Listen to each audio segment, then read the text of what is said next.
Alright, so here's how we did it. Here's how we rigged everything on the jet ski.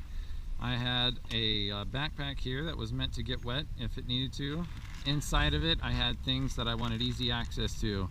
This is an inverter for charging my Bluetooth speaker. That's all set up there. It's facing me so that sound, I could hear it real well. Also in here were toiletries and wallet and keys and stuff, all in plastic baggies, so I had quick, easy access to it, as well as a water filter that we used on the trip, a Katadyn Hiker Pro that worked out really well. Then just inside, so the Bluetooth speaker, that's all on there real well. A little bungee action. This we just let flop in the wind and dry out, and then we'd be able to clean off our sunglasses from the water all the time. Inside, always on top, was the food box. That was the black bag here that you see. That was always handy to have that, reach inside and grab some snacks. And then also just inside was our 12-volt fuel pump that we would use to pump fuel. Kind of moving around. To the back here we had 4 gas cans strapped on, 1 strap, and then the rest were all bungees. Way too many bungees. If our boat had a name, it would be called Bungee King. Or, inside the black bag is basically, it's another dry bag. It was a way of just keeping it secure, along with all of our rain gear was right here, so that if we got rained on real heavy, we could get our rain gear. Inside the bag are a couple of pillows and some big king-size sheets that we used for sleeping. We really didn't use our sleeping bags, which are in the hull. Easy access back here is a bag with all of our ropes. Very handy was a bungee for bungee anchor, yeah, anchor buddy, I think is kind of what they're called.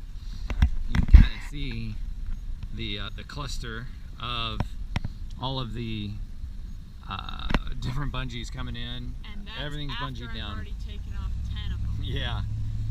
This board is meant to provide a backrest to the bags so that they had something to kind of lean against. And then Eric, my son here, he could lean his back against both of these and rest if he so chose. So the 22 gallons of fuel, 2 5s and 2 6s, they never came off. We would use the portable gas pump to just stick a hose in, run the hose up to the jet ski, and that way I didn't have to undo any of the buckles. When I fueled at the dock, I just fueled them right there didn't have to unbuckle them at all. These we took 5 different types of floats, thinking that we would spend a lot of time floating in the lake during the afternoons.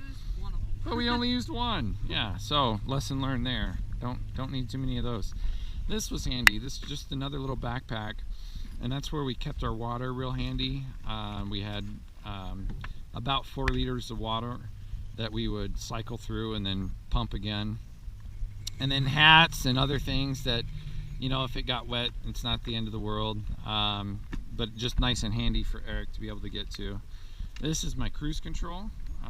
Basically, it's a piece of wood that's all wired in, but I stick it right there, and it's a way to have a cruise control so that my thumb doesn't get tired squeezing that thing.